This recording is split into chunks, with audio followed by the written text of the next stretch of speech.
أعوذ بالله السميع العليم من الشيطان الرجيم. بسم الله الرحمن الرحيم. الحمد لله رب العالمين.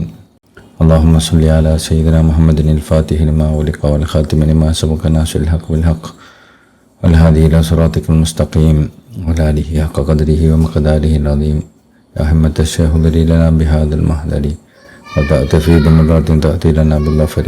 اللهم إني أستودعك جميع ما أنظره في هذا الكتاب حتى ترده علي في وقت احتياجي إليه. ഇന്ന് റാല റാസിലൊരു പുതിയൊരു വിഷയമാണ് നമ്മൾ തുടങ്ങുന്നത്. തിജാൻ ത്വരീഖത്തിലെ ഒരു ഖലീഫ, മുഖദ്ദം, ഷെയ്ഖ്, ഖലീഫ, മുഖദ്ദം, മുരീദ്, ഇവർ തമ്മിലുള്ള വ്യത്യാസങ്ങളെക്കുറിച്ചാണ് ചർച്ച ചെയ്യുന്നത്. നമ്മളിപ്പോൾ ഷെയ്ഖ് എന്ന് അഭിസംബോധന ചെയ്യുന്നത് ആരാണ്? ഇപ്പോൾ ഖലീഫ എന്ന് പറയാൻ പറ്റുന്ന ആളാണ്. ഖലീഫ എന്നുള്ള പദവിയിലേക്ക് ഒരാൾ ഉയരുമ്പോൾ അദ്ദേഹത്തിന്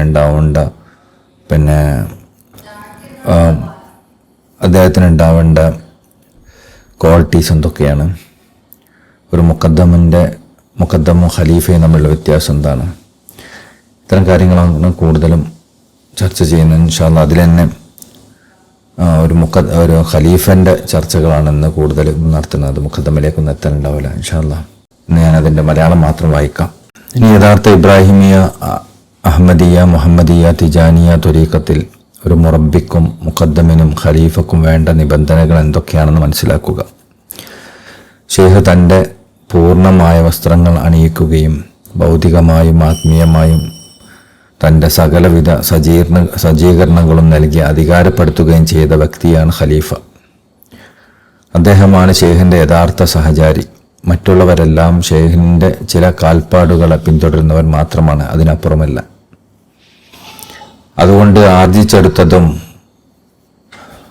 ആർജിച്ചെടുത്തതും ദൈവികമായി നേരിട്ട് നൽകപ്പെട്ടതുമായ ജ്ഞാനത്തിൻ്റെ പൂർണ്ണതയുടെ കാര്യത്തിൽ ഷെയ്ഖിന് വേണ്ടുന്ന എല്ലാ നിബന്ധനകളും ഖലീഫക്കും അനിവാര്യമാണ്. ഇപ്പോൾ തിജാനിയത്തിൻ്റെ ഒരു ഖലീഫ എന്ന് പറഞ്ഞു കഴിഞ്ഞാൽ, ഇപ്പോൾ സാധാരണ നമ്മളെ മറ്റു തരീഖത്തുകളിലൊക്കെ ഖിലാഫത്ത് കൊടുക്കുക എന്നുള്ള പരിപാടിയുണ്ട്. അതുപോലെ ആണോ നമ്മുടെ തരീഖത്തിലെ ഖലീഫ? അല്ല. ഇപ്പം മറ്റു തരീഖത്തിലൊക്കെ ഖിലാഫത്ത് എന്ന് പറയുന്നത് നമ്മുടെ തരീഖത്തിലെ മുഖദ്ദമത്തിലൊക്കെ പോലെയാണ്. എന്നാൽ നമ്മുടെ തരീഖത്തിലെ ഖലീഫ എന്ന് പറഞ്ഞ മറ്റൊരു സ്ഥാനം. അതായത് ഷെയ്ഖിന് എന്തൊക്കെ ലദുന്നിയായും അതുപോലെ അവർ കസ്ബിയായി അവർ പഠിച്ചെടുക്കുന്നതൊക്കെ ആയിട്ടുള്ള ഇൽമുകൾ ആവശ്യമായിട്ടുണ്ടോ, ആ ഇൽമുകളൊക്കെ ഈ ഖലീഫക്ക് ആവശ്യമാണ്. അതിന് വിശദീകരിക്കാൻ മഹാനവറുകൾ, ഉദാഹരണത്തിന് ഇസ്ലാമിക ഗ്രന്ഥങ്ങളും അത് മനഃപ്പാഠമാക്കിയ പണ്ഡിതന്മാരും ഇല്ലാതായി എന്ന് സങ്കല്പിക്കുകയാണെങ്കിൽ പോലും അള്ളാഹുവിൻ്റെ അനുഗ്രഹത്താൽ ആ ഗ്രന്ഥങ്ങളെല്ലാം അവയുടെ ഒരു അക്ഷരമോ അർത്ഥമോ വ്യത്യാസമില്ലാതെ സ്വന്തം ഓർമ്മയിൽ നിന്ന് പറഞ്ഞു കൊടുക്കാൻ അദ്ദേഹത്തിന് സാധിക്കണം. അദ്ദേഹത്തിനപ്പോൾ ഒരു തിജാനിയത്തിലൊരു ഖലീഫ എന്നുള്ള സ്ഥാനം അപ്പോൾ എത്രമാത്രം വലുതായിരിക്കും. ലോകത്തുള്ള പണ്ഡിതന്മാർ മുഴുവൻ മരിച്ചുപോയി എന്ന് കരുതുക, ഗ്രന്ഥങ്ങളൊന്നും ഇല്ലാണ്ടായി എന്ന് കരുതുക. അങ്ങനെയാണെങ്കിൽ ഈ ഖലീഫക്ക് തൻ്റെ ഉള്ളിൽ നിന്ന് ആ ഗ്രന്ഥങ്ങൾ മുഴുവൻ പുറത്തെടുക്കാൻ സാധിക്കണം. അത്രത്തോളം ബാഹ്യമായോ ആന്തരികമായോ ഇൽമുള്ള ആളായിരിക്കണം ഖലീഫ. ശരീഅത്തിൻ്റെ സൂചനകൾ, വ്യക്തമായ പ്രഖ്യാപനങ്ങൾ, രഹസ്യങ്ങൾ എന്നിവയെല്ലാം ഉൾക്കൊള്ളുന്നതായിരിക്കണം അദ്ദേഹത്തിൻ്റെ സത്ത. അതുപോലെ അറബി ഭാഷകളുടെ യാഥാർത്ഥ്യങ്ങളുടെ മഹാസമുദ്രങ്ങളും ആ ഭാഷകൾ സംസാരിക്കുന്നവരുടെ അടയാളങ്ങളും അവരുടെ ഭാഷയിൽ ആത്മീയമായ ആസ്വാദനങ്ങളുടെ രഹസ്യങ്ങളും അദ്ദേഹത്തിന് അറിവുള്ളതായിരിക്കണം. സാധാരണക്കാരായ നമ്മൾ മനസ്സിലാക്കുന്നതിലും അപ്പുറം അവതരിപ്പിക്കപ്പെട്ട മുഴുവൻ വേദഗ്രന്ഥങ്ങളെയും ആത്മീയ വെളിപാടുകളിലൂടെ, ആത്മീയ രുചിയിലൂടെയും ഉൾക്കാഴ്ചയിലൂടെയും ശരീഅത്തുകളുടെ നെടുന്തൂണുകളായ അത് വഹിക്കുന്നവരിൽ നിന്നുള്ള നിവേദനങ്ങളിലൂടെയും അദ്ദേഹം ഗ്രഹിച്ചിരിക്കണം. പരിശുദ്ധമായ ശരീഅത്തിൻ്റെ റിവായത്തിലൂടെ വന്ന് എന്തൊക്കെയുണ്ട് അതൊക്കെ മനസ്സിലാക്കണം. അതോടൊപ്പം ഫത്ഹിലൂടെയും ദൗക്കിലൂടെയും ബസീറത്തിലൂടെയും ഒക്കെ മറ്റ് എന്തൊക്കെ കാര്യങ്ങൾ ഇവിടെ വന്നിട്ടുണ്ട്, വേദഗ്രന്ഥങ്ങളിലൊക്കെ എന്തൊക്കെ അവതരിപ്പിക്കപ്പെട്ടിട്ടുണ്ടോ അതൊക്കെ അദ്ദേഹത്തിന് ആ ഖലീഫക്ക് മനസ്സിലായിരിക്കണം. അതുപോലെ എല്ലാ ഭാഷകളും അദ്ദേഹത്തിന് അറിയണം. ആ ഭാഷകളിൽ പറയപ്പെട്ട എന്തൊക്കെ ഉണ്ടോ അതിൻ്റെ ആത്മീയമായ സാരങ്ങളും അതിൻ്റെ ആയങ്ങളൊക്കെ ഉൾക്കൊള്ളാൻ അദ്ദേഹത്തിന് സാധിക്കണം. പ്രപഞ്ചത്തിലെ സൂക്ഷ്മമായ കാര്യങ്ങൾ, അവയുടെ വിധികൾ, എല്ലാവർക്കും പരിചിതമായ അവരുടെ പേരുകൾ എന്നിവ വിശദീകരിക്കാൻ അള്ളാഹുവിൻ്റെ സഹായത്താൽ അദ്ദേഹത്തിന് കഴിയണം. അതുപോലെ തന്നെ ലോകത്തെ വ്യത്യാസപ്പെടുത്താൻ കാരണമാകുന്ന ഉന്നതവും യഥാർത്ഥവുമായ ആന്തരിക നാമങ്ങളും അദ്ദേഹത്തിന് വിശദീകരിക്കാൻ കഴിയണം. അള്ളാഹു തൻ്റെ ഔദാര്യത്താലും അനുഗ്രഹത്താലും പ്രപഞ്ച സൃഷ്ടിപ്പ് ആരംഭം മുതൽ നബി സല്ലല്ലാഹു അലൈഹി വസല്ലം തങ്ങളുടെ മർത്തബം അദ്ദേഹം തൻ്റെ ഹൃദയത്തിൽ സ്വരൂപിച്ചിരിക്കണം. തുടക്കത്തിൽ വിശ്വാസങ്ങളുടെ മർത്തബ എന്തായിരുന്നു എന്ന് അറിഞ്ഞിരിക്കണം. അവിടുത്തെ പരിശുദ്ധമായ അടിസ്ഥാനമായ ആദം നബി അലൈഹി സ്വലാം സൃഷ്ടിക്കപ്പെട്ട ദിവസം മുതൽ പരലോകത്തിൻ്റെ അനന്തമായ ആയങ്ങളിൽ അവിടുത്തെ പ്രകാശത്തിൻ്റെ ശാഖകൾ പൂർണ്ണമാകുന്നതുവരെ സല്ലല്ലാഹു അലൈഹി വസല്ലം തൻ്റെ പിതാമഹന്മാരുടെയും മാതാമഹികളുടെയും നെറ്റികളിലൂടെയും കണ്ണുകളിലൂടെയും മുതുകളിലൂടെയും എല്ലാം വാരിയലുകളിലൂടെയെല്ലാം നബി സല്ലല്ലാഹു അലൈഹി വസല്ലം തങ്ങൾ ഓരോ ഘട്ടത്തിലും മാറ്റങ്ങളും അദ്ദേഹം അറിഞ്ഞിരിക്കണം. അതായത് റസൂലുള്ളാഹിങ്ങൾ ആദം നബി അലൈഹി സ്വലാം മുതൽ റസൂലുള്ളാഹിങ്ങൾ വരെ എത്തുന്ന സമയത്ത് തങ്ങൾക്കുണ്ടായ പരിണാമങ്ങളും മർത്തബുകളും സ്ഥാനങ്ങളും ഒക്കെ ഖലീഫ മനസ്സിലാക്കിയിരിക്കണം. മദാബിൻ്റെ ഗർഭപാത്രത്തിലുള്ള നബി സല്ലല്ലാഹു അലൈഹി വസല്ലങ്ങളുടെ സകല ശാരീരിക ഘടനകളും അദ്ദേഹം ഉൾക്കൊള്ളണം. അവിടുത്തെ മേൽ വെളിവാക്കപ്പെട്ടതും സല്ലല്ലാഹു അലൈഹി വസല്ലം അവിടുന്ന് മുഖേന വെളിവാക്കപ്പെട്ടതുമായ കാര്യങ്ങൾ സല്ലല്ലാഹു അലൈഹി വസല്ലം വസ്തുക്കളുടെ ലോകത്തും ആത്മാക്കളുടെ ലോകത്തും ലഭിച്ചവ കൂടാതെ മുല കുടിക്കുന്ന സമയത്തും കുട്ടിക്കാലത്തും അവിടത്തേക്ക് അവതരിപ്പിച്ചതെല്ലാം സല്ലല്ലാഹു അലൈഹി വസല്ലം അദ്ദേഹത്തിന് അറിവുണ്ടായിരിക്കണം. അപ്പോൾ റസൂലുള്ളാഹി സ്വല്ലല്ലാഹു അലൈഹി വസല്ലമക്ക് കുട്ടിക്കാലത്ത് ഗർഭപാത്രത്തിലുള്ള സമയത്ത് അവിടെ വിശ്വാസങ്ങൾക്കുണ്ടായ മാറ്റങ്ങൾ, പ്രസവിച്ചതിന് ശേഷം അവിടത്തേക്കുണ്ടായത്, കുട്ടിക്കാലത്ത് അവിടുന്ന് കടന്നുപോയ അവസ്ഥകൾ, ഇതൊക്കെ ഖലീഫക്ക് അറിവുണ്ടായിരിക്കണം. കൂടാതെ നബി സല്ലല്ലാഹു അലൈഹി വസല്ലം തങ്ങളുടെ മുഴുവൻ നിശ്വാസങ്ങളും ആ ശ്വാസങ്ങളിലുണ്ടായ എല്ലാ ദൈവിക വെളിപാടുകളും അതേ തജല്ലിയാത്തുകളും ബാല്യത്തിലും യൗവനത്തിലും വഫാത്തിനും ശേഷവും ഉണ്ടായ അവിടുത്തെ ഓരോ ചിന്തകളും ഖലീഫ ഉൾക്കൊണ്ടിരിക്കണം സല്ലല്ലാഹു അലൈഹി വസല്ലം. അപ്പോൾ വിശ്വാസങ്ങളുടെ ഓരോ നിമിഷം പോലും ആ ഖലീഫക്ക് അജ്ഞമാവാതിരിക്കാൻ പാടില്ല. നബി സല്ലല്ലാഹു അലൈഹി വസല്ലം തങ്ങൾ ഉറക്കത്തിലും ഉണർവിലുമായി അനുഷ്ഠിച്ച ആരാധനകളുടെ സ്വഭാവവും അവയുടെ ആന്തരികമായ ലക്ഷ്യങ്ങളും അവിടുന്ന് അള്ളാഹുവിനോട് നടത്തിയ പ്രാർത്ഥനകളും അതിന് ലഭിച്ച ദിവ്യമായ മറുപടികളും ഖലീഫ പൂർണ്ണമായി ഉൾക്കൊണ്ടിരിക്കണം. സൃഷ്ടികളോട് പൊതുവായും പ്രത്യേകമായും നബി സല്ലല്ലാഹു അലൈഹി വസല്ലം തങ്ങൾ നടത്തിയ സംഭാഷണങ്ങളും അവ നൽകിയ ഉത്തരങ്ങളും അദ്ദേഹം ഗ്രഹിച്ചിരിക്കണം. തിരുനബി സല്ലല്ലാഹു അലൈഹി വസല്ലം തങ്ങളുടെ പരിശുദ്ധിയാകുന്ന മാണിക്കക്കല്ല് അദ്ദേഹത്തിൻ്റെ ഹൃദയത്തിൽ നിക്ഷേപിക്കപ്പെട്ടിട്ടുണ്ട്. അതിനാൽ തിരുനബി സല്ലല്ലാഹു അലൈഹി വസല്ലം തങ്ങളുടെ ശരീരത്തിൻ്റെ സൂക്ഷ്മരേഖകളും രോമങ്ങളും അവിടുത്തെ വായ, മൂക്ക്, ഉദരം എന്നിവയുടെ മനോഹരമായ ഘടനയും അദ്ദേഹത്തിന് വ്യക്തമായി വേർതിരിച്ചറിയാൻ കഴിയും. പ്രവാചക പ്രകാശങ്ങളുടെ ഉറവിടമായ 2 പവിത്ര കേന്ദ്രങ്ങളുടെ വലയവും അവയുടെ ക്രമീകരണവും അവയുടെ മുത്തുകളുടെ മനോഹാരിതയും അദ്ദേഹം ദർശിക്കുന്നു. അവിടുത്തെ വിജ്ഞാനങ്ങളുടെ ആയവും ആ പരിശുദ്ധ ശരീരത്തിലെ ഓരോ രോമത്തെക്കുറിച്ചും അദ്ദേഹം അറിയുന്നു. ഇവയെല്ലാം ഒരൊറ്റ നിശ്വാസത്തിൽ തന്നെ അദ്ദേഹത്തിന് മുന്നിൽ തെളിഞ്ഞു വരുന്നതാണ്. മതവിധി, സൂചന, മന്ത്രണം, മൗനം, അതായത് ഹിമ്മത്ത്, ആത്മീയ വസ്ത്രം, ആത്മീയ ചായം, അധ്യാപനം, ആത്മീയ പ്രവാഹം, സവിശേഷ രൂപങ്ങൾ, നേരിട്ടുള്ള പകരൽ, ആത്മീയ പാന, രഹസ്യമാക്കൽ, പരസ്യമാക്കൽ എന്നീ സകല മാർഗങ്ങളിലൂടെയും അവിടെയുള്ളതെല്ലാം വെളിപ്പെടുത്താൻ അദ്ദേഹത്തിന് സാധിക്കും. പ്രപഞ്ചത്തിൻ്റെ നിലനിൽപ്പിന് ആവശ്യമായ നവീകരണങ്ങളും ഇടപെടലുകളും ഭാഷയും അദ്ദേഹത്തിന് നന്നായി അറിയാം. ജനങ്ങളുടെ സ്വഭാവ രീതികളെക്കുറിച്ചും പ്രവാചക മാതൃകയിലുള്ള ഭരണത്തിലൂടെ അവരെ എങ്ങനെ ഒന്നിപ്പിക്കണമെന്നും അദ്ദേഹം ഗ്രഹിച്ചിട്ടുണ്ട്. ഒരൊറ്റ വാക്കിലൂടെ അവിടെയുള്ള സകല കാര്യങ്ങളെയും ചുരുക്കി വിവരിക്കാനുള്ള ഒരു സൂചന അദ്ദേഹത്തിൽ നിന്ന് ഒരിക്കലും മറഞ്ഞു പോവുകയില്ല. ഒരൊറ്റ വാക്കുകൊണ്ട് സകല ഭാഷകളും വിജ്ഞാനങ്ങളും പ്രപഞ്ചങ്ങളും തന്നെയാണ് അദ്ദേഹം ഉദ്ദേശിക്കുന്നത്. അദ്ദേഹത്തിന്റെ ബർക്കത്തിനാലും വിലായത്തിന്റെ ആത്മീയ രഹസ്യത്താലും അദ്ദേഹത്തോട് സംസാരിക്കുന്ന ഏതൊരാൾക്കും ആ വാക്കിന്റെ പൊരുൾ പൂർണ്ണമായി ഗ്രഹിക്കാൻ സാധിക്കുന്നതാണ്. ചുരുക്കി പറഞ്ഞാൽ അദ്ദേഹത്തിന്റെ ആത്മീയ അവസ്ഥ എന്ന് പറയുന്നത് നമുക്ക് ചിന്തിക്കാൻ പറ്റുന്നതിൽ അപ്പുറത്തായിരിക്കണം. അദ്ദേഹത്തിന്റെ ഒരൊറ്റ വാക്കിലൂടെ തന്നെ എല്ലാവരുടെയും വ്യത്യസ്ത ഭാഷയിലുള്ള ആളുകൾക്ക് ഗ്രഹിക്കാൻ പറ്റുന്ന രൂപത്തിലുള്ള കാര്യങ്ങൾ ആ ഒറ്റ വാക്കിലൂടെ അദ്ദേഹത്തിന് സംസാരിക്കാൻ കഴിയണം. റസൂലുള്ളാഹി സ്വല്ലല്ലാഹു അലൈഹി വസല്ലം തങ്ങളുടെ എല്ലാ അവസ്ഥകളും അദ്ദേഹത്തിൻ്റെ സൂചനയിലൂടെയും ആത്മീയ ഹിമ്മത്തിലൂടെയും അതുപോലെ മറ്റ് സ്വഭാവവിശേഷങ്ങളിലൂടെയും ഒക്കെ അദ്ദേഹത്തിന് മറ്റുള്ളവർക്ക് കൊടുക്കാൻ സാധിക്കണം. ഇത്തരം ഉന്നതമായ പദവി എത്തിച്ച ഒരാളെയാണ് ഖലീഫ എന്ന് പറയാം. എന്നാൽ ഈ കാര്യങ്ങളൊക്കെ ഇതൊക്കെ എത്തിച്ച ആളായിരിക്കണം അദ്ദേഹം എന്ന് കരുതി ഈ കാര്യങ്ങളിലൂടെയൊക്കെ അദ്ദേഹം യാത്ര നമ്മുടെ മുമ്പിൽ വെളിവാകണമെന്നുണ്ടോ? അങ്ങനെ നിർബന്ധമല്ല. അതായത് അദ്ദേഹത്തിന് എല്ലാ ഭാഷയും അറിയണം എന്ന് പറഞ്ഞാൽ അദ്ദേഹം നമ്മൾ ഓരോരുത്തരോടും ഓരോരുത്തരുടെ ഭാഷയിൽ സംസാരിക്കൽ നിർബന്ധമുണ്ടോ? അങ്ങനെയില്ല. അദ്ദേഹത്തിന് എല്ലാ കാര്യങ്ങളും ഓരോ ആളുകളുടെയും അവസ്ഥകളും ഒക്കെ അറിയണമെന്നുണ്ട്. ലോകത്തിൻ്റെ വ്യത്യസ്ത കാര്യങ്ങളൊക്കെ അറിയണമെന്നുണ്ട്. എന്ന് കരുതിയിട്ട് അദ്ദേഹം അതൊക്കെ നമ്മുടെ മുമ്പിൽ പറയണമെന്നുണ്ടോ? അങ്ങനെ നിർബന്ധമല്ല. അദ്ദേഹത്തിന് ഈ ഒരു അവസ്ഥയൊക്കെ ഉള്ള ആളായിരിക്കണം, പക്ഷെ അദ്ദേഹം അതൊക്കെ വെളിവാക്കണം നിർബന്ധമൊന്നുമില്ല. അദ്ദേഹത്തിനൊക്കെ അതൊക്കെ മറച്ചു വെച്ച് ഒരു സാധാരണ മനുഷ്യനെ പോലെ ജീവിക്കുക. അങ്ങനെയാണ് സാധാരണ അള്ളാഹിൻ്റെ ഖലീഫമാരൊക്കെ ചെയ്യാം. അപ്പം ഈ ഒരു അർത്ഥത്തിൽ ആത്മീയമായ അവസ്ഥ എത്തിച്ച ഒരാളെയാണ് തിജാനി ത്വരീഖത്തിലെ ഖലീഫ എന്ന് പറയാം. അത് അക്ഷരാർത്ഥത്തിൽ അള്ളാഹിൻ്റെ ഖലീഫ എന്ന് പറയുന്നത് പോലെയാണ്, അല്ലാതെ അത് വേറൊരു ഖലീഫ അല്ല. ഇപ്പോൾ തിജാനി ത്വരീഖത്തിലെ ഖലീഫ എന്ന് പറഞ്ഞാൽ അള്ളാഹിൻ്റെ ഖലീഫയാണ്. അപ്പം ഒരാൾ പിന്നെ ആ ഒരു ഖിലാഫത്തിൻ്റെ പദവിയിലേക്ക് കയറി നിന്നാൽ അവൻ യഥാർത്ഥത്തിൽ റസൂലുള്ളാഹി സ്വല്ലല്ലാഹു അലൈഹി വസല്ലം തങ്ങളെയും സയ്യിദുനാ ഷെയ്ഖ് അഹ്മദ് തിജാനി തങ്ങളുടെയും ഒക്കെ സ്ഥാനത്തേക്കാണ് കയറി നിൽക്കുന്നത്. അപ്പോൾ ഖിലാഫത്ത് കിട്ടുക എന്നൊക്കെ പറയുന്നത് ഇപ്പം നമ്മൾ ഒരാളെ ഒരു മുഖദ്ദമാക്കി അദ്ദേഹം ഈ തിജാനി ത്വരീഖത്തിൻ്റെ ഖലീഫ ഒന്നും ആവില്ല. മുഖദ്ദമാക്കി അദ്ദേഹം മുഖദ്ദം മാത്രമാണ്. ഇൻഷാ അല്ലാഹ് അതിലേക്ക് വിശദീകരിച്ച് പിന്നീട് വരുന്നുണ്ട്. ഖലീഫ എന്ന് പറയുന്നത് മറ്റൊരു പദവിയാണ്. ആ പദവിയിലെത്തിച്ച ആൾക്കും റസൂലുള്ളാഹി സ്വല്ലല്ലാഹു അലൈഹി വസല്ലമക്കും അഹ്മദ് തിജാനി തങ്ങളുടെ ഇടയിൽ ഒരു മറയുണ്ടാവില്ല. അവർക്ക് അഹ്മദ് തിജാനി തങ്ങൾ പറയുന്ന പോലെ സംസാരിക്കാൻ പറ്റും, റസൂലുള്ളാഹി തങ്ങൾ പറയുന്ന പോലെ സംസാരിക്കാൻ പറ്റും. അവർക്ക് അവരുടെ ഇടയിൽ മാധ്യമങ്ങളൊന്നും ഉണ്ടാവില്ല. ഷെയ്ഖ് ഇബ്രാഹിം നിയാസ് റളിയല്ലാഹു തങ്ങളെയും പോലെയും ഉള്ള ആൾക്കാർ ആ ഒരു ഖലീഫ എന്നുള്ള പദവിയിലാണ്. ബഹുമാനപ്പെട്ട ഹസൻ ബാക്കലി തങ്ങൾ പറയുന്നു ഓരുടെ ഒരു ഷെയ്ഖിനെ കുറിച്ച്. ഉദാഹരണത്തിന് നമ്മുടെ ഏറ്റവും ആധികാരികമായ സനദ് പ്രശസ്തനായ സയ്യിദുന അൽഹാജ് ഹുസൈൻ ബിൻ അൽഹാജ് അഹ്മദ് അൽ യഫ്റനി റളിയല്ലാഹു അൻഹു, അദ്ദേഹം തിജാനി ത്വരീഖത്തിൻ്റെ അകാബിര്യങ്ങളായ ആളുകളിൽ ഒരാളാണ്.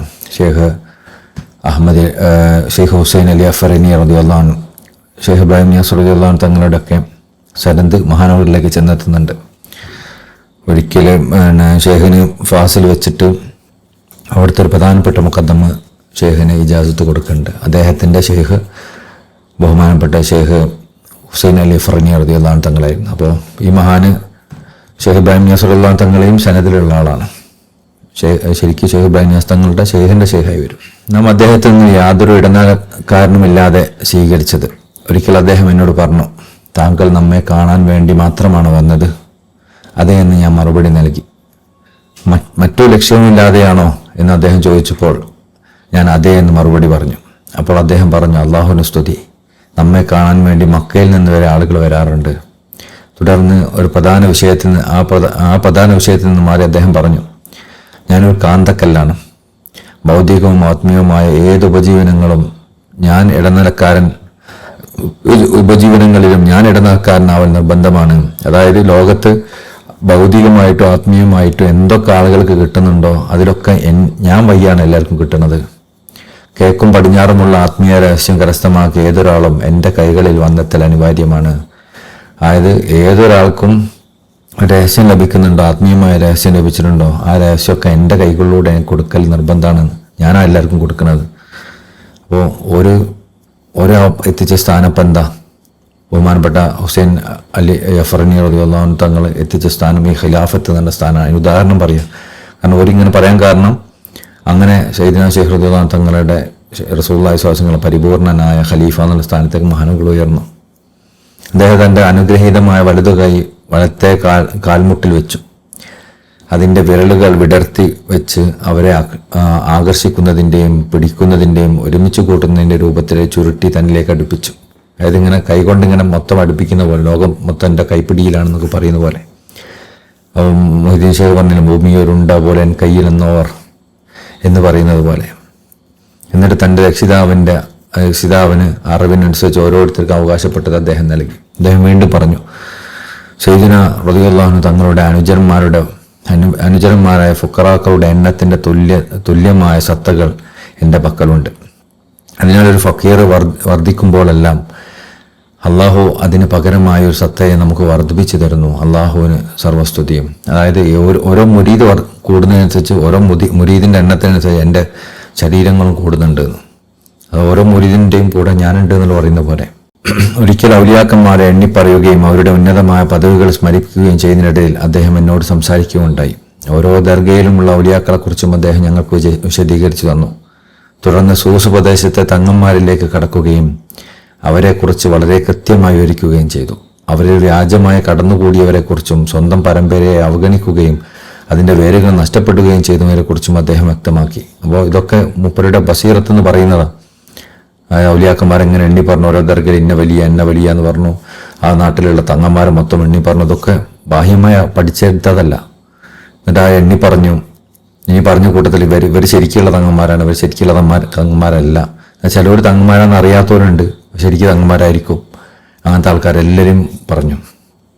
പിന്നീട് അദ്ദേഹം ഫുഖറാക്കളുടെ തിജാനി മുരിദന്മാരുടെ കാര്യത്തിലേക്ക്, അവരുടെ പദവികളിലേക്കും കടക്കുകയും അവ വിശദീകരിക്കുകയും ചെയ്തു.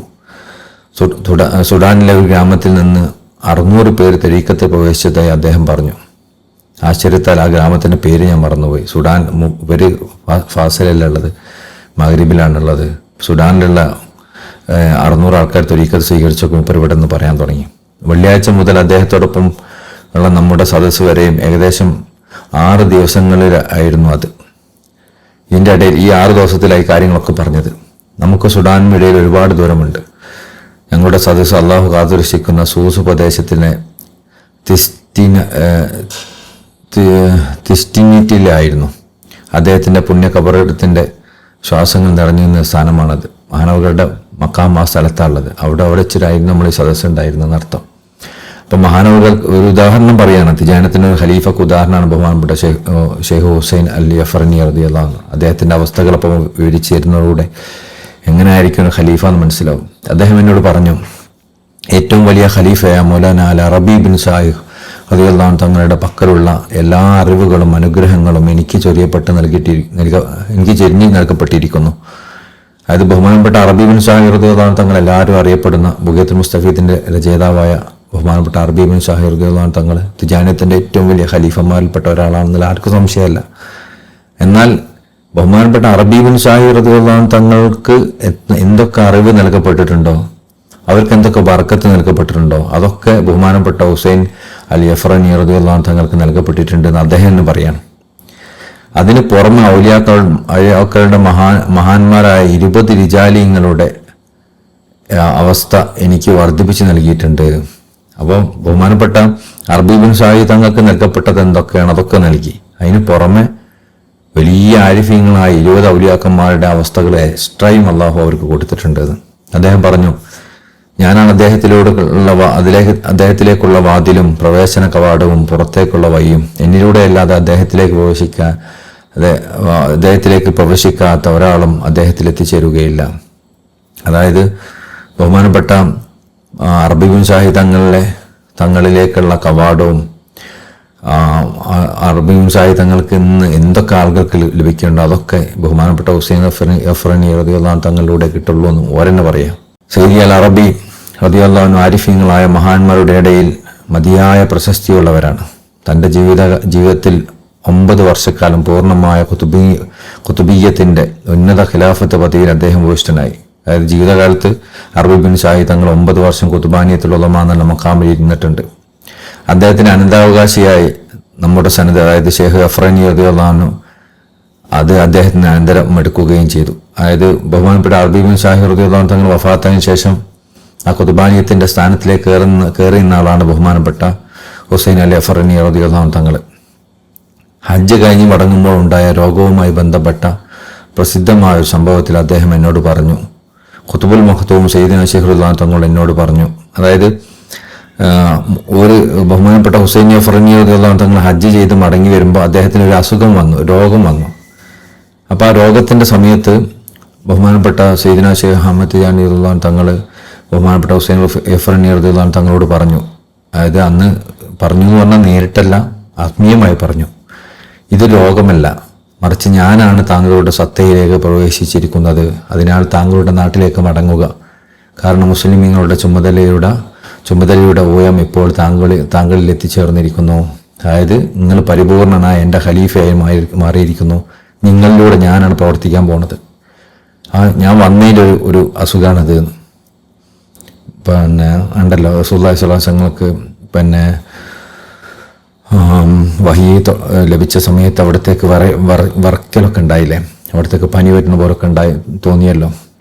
അപ്പം അതൊക്കെ എന്താണെന്ന് ആ ഒരു ഉന്നതമായ അവസ്ഥയിലേക്ക് അവരെത്തുന്നതുകൊണ്ട് അവർക്ക് ഉണ്ടാകുന്ന ഒരു വയ്യായിക വരുന്നതാണ്. അതുപോലെ ഹുസൈൻ യഫ്രനി റളിയല്ലാഹു അൻഹു തങ്ങൾക്ക് സയ്യിദുനാ ശൈഖ് റളിയല്ലാഹു അൻഹു തങ്ങൾ പരിപൂർണനായ ഖിലാഫത്ത് എന്നുള്ള പദവിയിലേക്ക് ഉയർന്നപ്പോൾ അവിടത്തേക്ക് രോഗം വന്നു. അപ്പോൾ ആ രോഗം ആ ഖിലാഫത്തിന്റെ മർത്തബയിലേക്ക് അവരെത്തിയതുകൊണ്ട് കിട്ടിയതാണ്.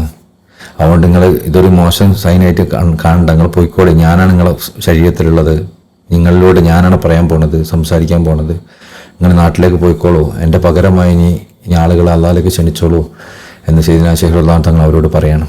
അള്ളാഹുവിൻ്റെ കാവലുള്ള ഫാസിലെ ഷർത്തീൻ മദ്രസയിൽ താമസിച്ചിരുന്ന കാലത്ത് എനിക്കുണ്ടായ ഒരു അനുഭവമാണിത്. അൽ കറാവീൻ പള്ളിയിൽ മുജ്തഹിദുകളും അല്ലാത്തവരുമായ പണ്ഡിതന്മാർ തിങ്ങി നിറഞ്ഞിരിക്കുന്നതായി ഞാൻ കണ്ടു.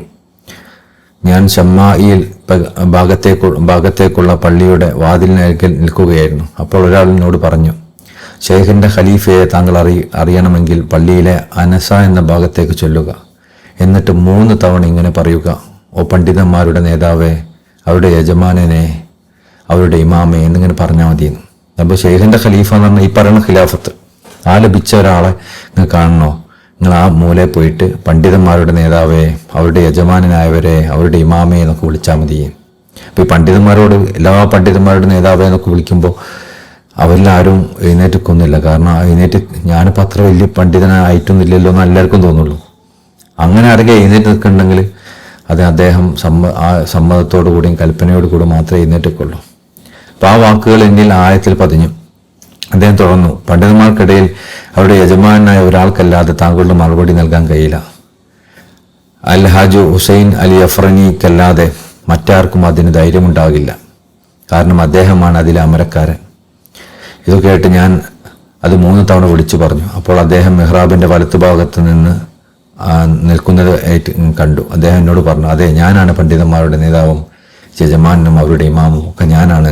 ഇതൊക്കെ കിബർ പറയുന്നതല്ല, ഓരോ പറയുന്നത് അള്ളാഹു അവരോട് കൽപ്പിച്ചുകൊണ്ടാണ്. ബഹുമാനപ്പെട്ട സുവാസങ്ങൾ പറഞ്ഞല്ലോ, സഹാബാക്കൾ അവരിങ്ങനെ പരസ്പരം അങ്ങോട്ടും ഇങ്ങോട്ടും അമ്പിയാക്കന്മാരെ മദ്ഹ് ഇങ്ങനെ പറഞ്ഞപ്പോൾ നിങ്ങൾ പറയുന്ന അമ്പിയാക്കന്മാരെ മദ്ഹൊക്കെ ശരി തന്നെയാണ്. പക്ഷേ ഇവരൊക്കെ നബി അലൈഹി സ്വലാം കളിമണ്ണിൻ്റെ വെള്ളത്തിൻ്റെ ഇടയിലായിരിക്കുന്ന സമയത്ത് ഞാൻ അള്ളാഹിൻ്റെ റസൂലാണ്, ഞാൻ ഇവിടെ ഒക്കെ നേതാവാണ്, ഇത് ഞാൻ പറയുന്നത് ഒരു ഗർവ് നടിച്ച് പറയുന്നതല്ല എന്ന് വിശ്വാസങ്ങൾ പറഞ്ഞല്ലോ. അതുപോലെയാണ് ഈ ഔലിയാക്കന്മാർ ഇതൊക്കെ പറയണത്, അവരോട് കൽപ്പിക്കപ്പെട്ടതുകൊണ്ട് മാത്രം.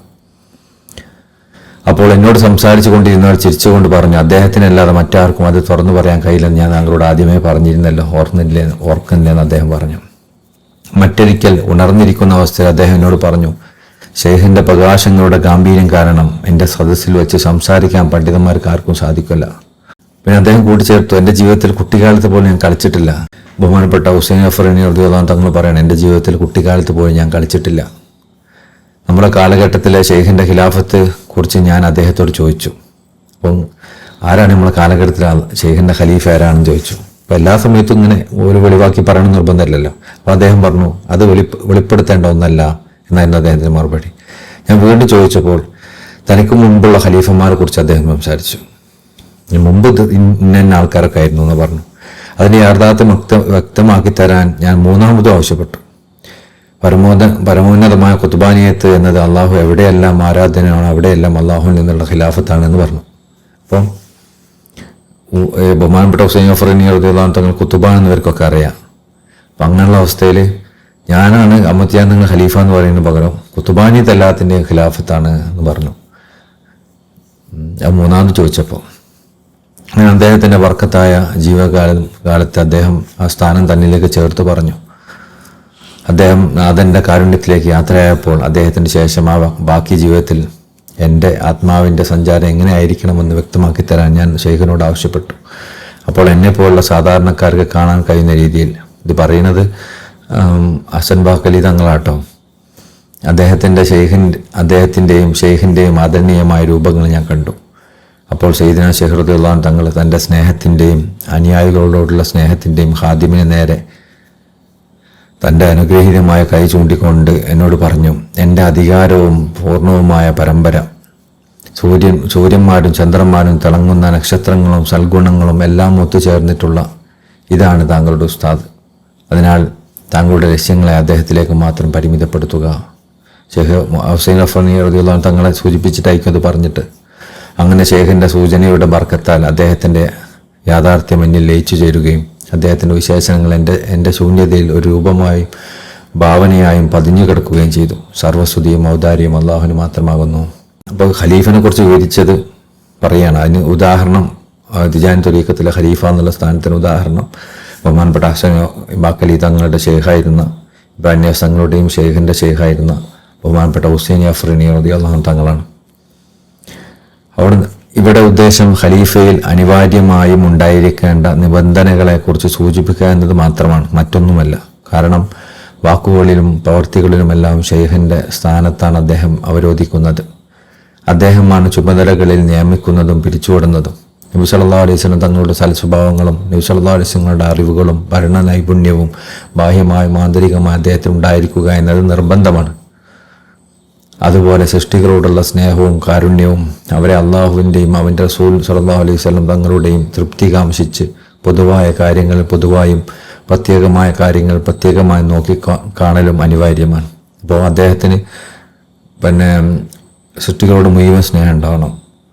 അള്ളാഹിൻ്റെ റസൂൽ സല്ലല്ലാഹു അലൈഹി വസല്ലം പ്രതി കാംക്ഷിച്ചുകൊണ്ട് പൊതുവായ കാര്യങ്ങൾ പൊതുവായ രീതിയിലുള്ള ഒരു സമീപനം ഉണ്ടാവണം. പ്രത്യേകമായ കാര്യങ്ങൾ പ്രത്യേകമായ രീതിയിലുള്ള സമീപനം ഉണ്ടാവണം. അതിനാൽ ദൈവികമായ കഴിവ് നിശ്ചയിച്ചു വെച്ചതിൽ നിന്ന് അദ്ദേഹം വ്യതിചലിക്കുകയില്ല, അതിനെ ഇല്ലാതാക്കാൻ ആഗ്രഹിക്കുകയുമില്ല. ഈ അള്ളാഹിൻ്റെ ഖലീഫൻ്റെ പ്രത്യേകത എന്താ പറഞ്ഞാൽ അവർ അള്ളാഹുവിൻ്റെ തീരുമാനങ്ങളിൽ തൃപ്തിപ്പെട്ട ആൾക്കാരായിരിക്കും. അത് മാറ്റണം എന്ന് ആഗ്രഹിക്കുന്ന ആൾക്കാരല്ല. അങ്ങനെയുണ്ട്, അത് മാറ്റി ഇത് മാറ്റണം, ആ വിധി മാറ്റാൻ ഉള്ളൊരു പരിപാടിയൊന്നും ചെയ്യുന്നവരല്ലാവരും. അള്ളാഹു ഉദ്ദേശിച്ച് അത് നടക്കട്ടെ എന്ന് വിചാരിക്കുന്നവരാ. മറിച്ച് അള്ളാഹുവിൻ്റെ തൗഫീഖോടെ തൻ്റെ ഷെയ്ഖിൻ്റെ ബർക്കത്ത് മുഖേന അദ്ദേഹം അത് നടപ്പിലാക്കും. അള്ളാഹുവിൻ്റെ വിധി നടപ്പിലാക്കുന്നവരാണ് ഇവർ, അല്ലാതെ അള്ളാഹിൻ്റെ വിധി മാറ്റാൻ നോക്കുന്നവരല്ല.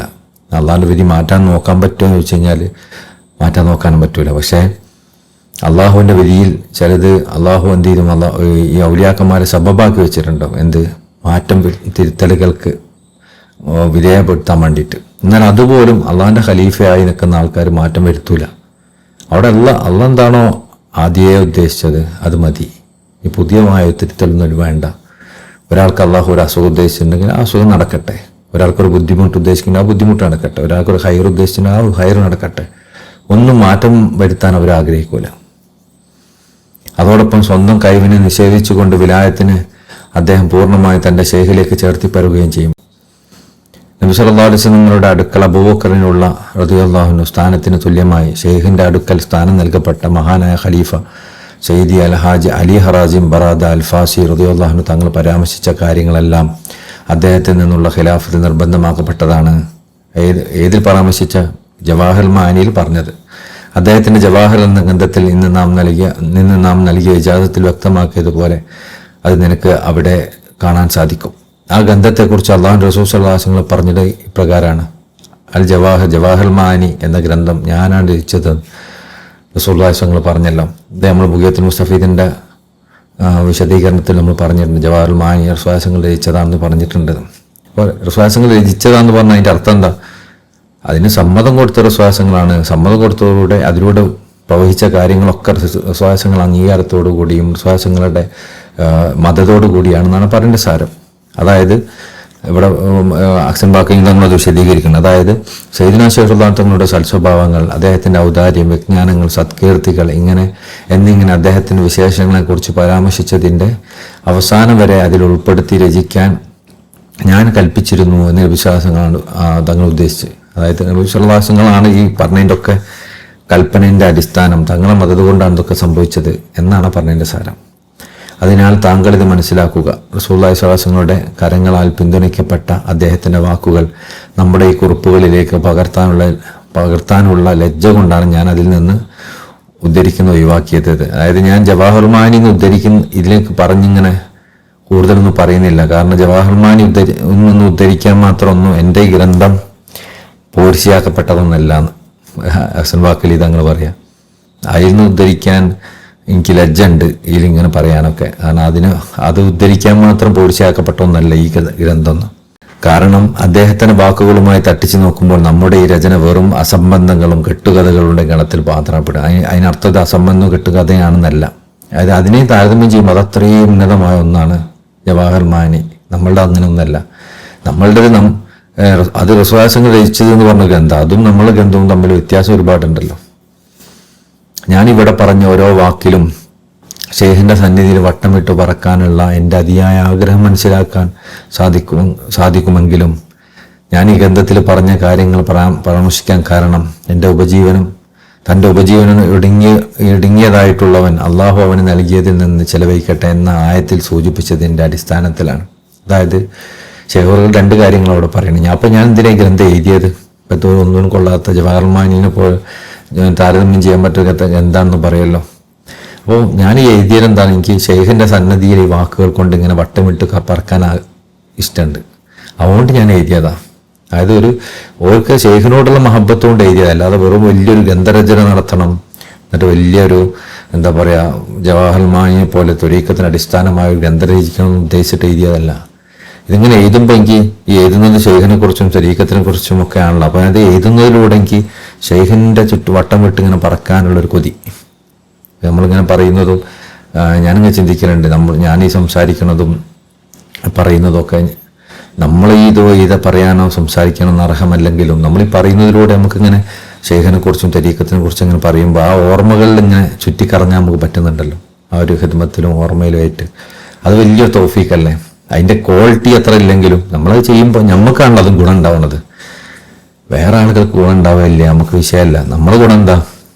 അതിലൂടെ നമുക്ക് ഇങ്ങനെ ഷെയ്ഖിനെ ചുറ്റിക്കുന്ന നടക്കാൻ പറ്റുന്നുണ്ടല്ലോ. അതിലൂടെ ആ ത്വരീഖത്തിനെയും ഷെയ്ഖിനെ പറ്റി ഇങ്ങനെ പറയുമ്പോൾ നമ്മളതിലിങ്ങനെ ചുറ്റി കറങ്ങി നടക്കല്ലേ. അതിനേക്കാൾ വലിയൊരു കാര്യം എന്താ ഇപ്പോൾ ഒരു സാധുവിനെ സംബന്ധിച്ചിടത്തോളം കിട്ടാനുള്ളത്? നമ്മൾ ഓരോരുത്തരും നമ്മൾ ചെയ്യുന്ന ഹിദ്മത്തുകളൊക്കെ അങ്ങനെ തന്നെ ചിന്തിക്കേണ്ടത്. നമ്മളെ ഹിദ്മത്തും നമ്മളെ ആളുകളെ അള്ളാഹിലേക്കുള്ള ക്ഷണിക്കലും ഇതൊന്നും കൊണ്ടും ഒന്നും സംഭവിക്കാനൊന്നുമില്ല. കാരണം നമ്മളൊക്കെ സാധുക്കളോ ഒന്നും കൊള്ളാത്തവരാ. അതിനുള്ള അറിവോ അതിനുള്ള സൂക്ഷ്മതയോ അതിനുള്ള ഒരു കഴിവോ ഒന്നും നമുക്കില്ല. പക്ഷെ നമ്മളാ ചെയ്യുന്നതിലൂടെ നമ്മൾ മനസ്സിലാക്കേണ്ടത്, അതിലൂടെ നമ്മൾ ഷെയ്ഖിനെ ചുറ്റിപ്പറ്റി ഇങ്ങനെ നടക്കുന്ന ഒരു ഫീലാണല്ലോ എപ്പോഴും.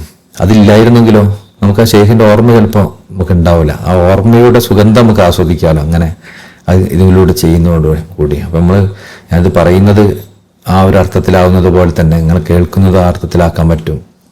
അതിപ്പോൾ നിങ്ങൾ ഇതൊക്കെ എഴുതിയെടുക്കുന്നവരാണെങ്കിൽ ആ എഴുതിയെടുക്കുന്നവർക്കും അത് ആ അർത്ഥത്തിൽ എഴുതിയെടുക്കാൻ പറ്റും.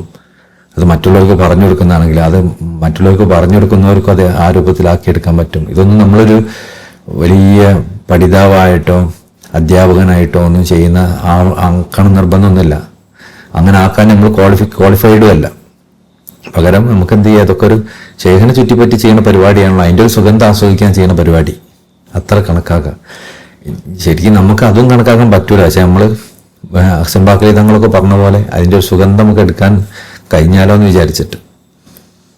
പിന്നെ മഹാനുകൾ പറയാണ്, പിന്നെ ഞാൻ ഈ ഗ്രന്ഥം എഴുതിയതിൻ്റെ മറ്റൊരു കാരണം, നമുക്ക് അതിന് പറ്റിയിട്ടില്ലെങ്കിലും അള്ളാഹു പറഞ്ഞിട്ടുണ്ടല്ലോ, നിങ്ങൾക്ക് രുചിക്ക് ആയത്ത് അറബി വായിക്കാം. വമൻ ഖുദിറ അലൈഹി റിസ്ഖുഹു ഫൽയുൻഫിഖ് മിമ്മാ ആതാ അല്ലാഹ്. നിങ്ങൾക്ക് ഒരുപാട് നൽകാൻ പറ്റിയിട്ടില്ലെങ്കിലും അള്ളാഹു നിങ്ങൾക്ക് എന്താണോ നൽകിയത് അതിൽ നൽകുക. ഇപ്പം നമ്മൾ സാധാരണ ഹിദ്മത്തൊക്കെ കൊടുക്കുന്ന സമയത്ത് പറയുന്ന ഒരു കാര്യം ഇതാണല്ലോ. നമ്മളിപ്പോൾ എല്ലാവർക്കും 10,000 പൈസ കൊടുക്കാൻ ചിലപ്പോൾ കൊടുക്കാൻ പറ്റണമെന്നില്ല. പറ്റുന്നവരത് കൊടുക്കണം. ഞാൻ ഇല്ലാത്തവരാണെങ്കിലോ ഒരു 500 റുപ്യ കൊടുക്കാൻ പറ്റും 500 റുപ്യ കൊടുക്കുക, 100 റുപ്യ കൊടുക്കാൻ പറ്റും 100 റുപ്യ കൊടുക്കുക. അള്ളാഹു എന്താണ് കൊടുത്തത് അത് കൊടുക്കുക. അതേപോലെ ഇൽമിൻ്റെ കാര്യത്തിലും ഹസൻ ബാക്കലി തങ്ങൾ പറയാണ്, ഞാനിപ്പോൾ ഈ ജവാഹർ എഴുതാൻ മാത്രമൊന്നും ഈ അറിവും സൂക്ഷ്മതയും ഈ ക്വാളിഫിക്കേഷനൊന്നും ഇല്ലാത്ത ആളാണ്. എനിക്ക് അതിന് സമ്മതവും ഈ രൂപത്തിലൊന്നും കിട്ടിയിട്ടുമില്ല. പക്ഷെ എനിക്ക് നൽകപ്പെട്ടത് വെച്ചിട്ട് ഞാൻ ഒന്ന് നൽകാമല്ലോ, എനിക്ക് നൽകിയതിൽ നിന്ന് എനിക്ക് ചെലവഴിക്കാമല്ലോ.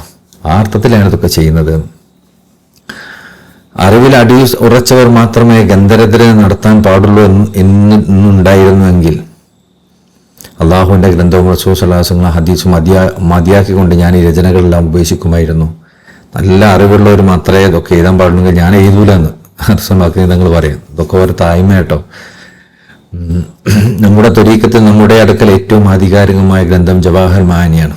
അടിസ്ഥാനപരമായ അതിനുശേഷം വരുന്നത് ബുഗിയത്തുൽ മുസ്തഫീദാണ്.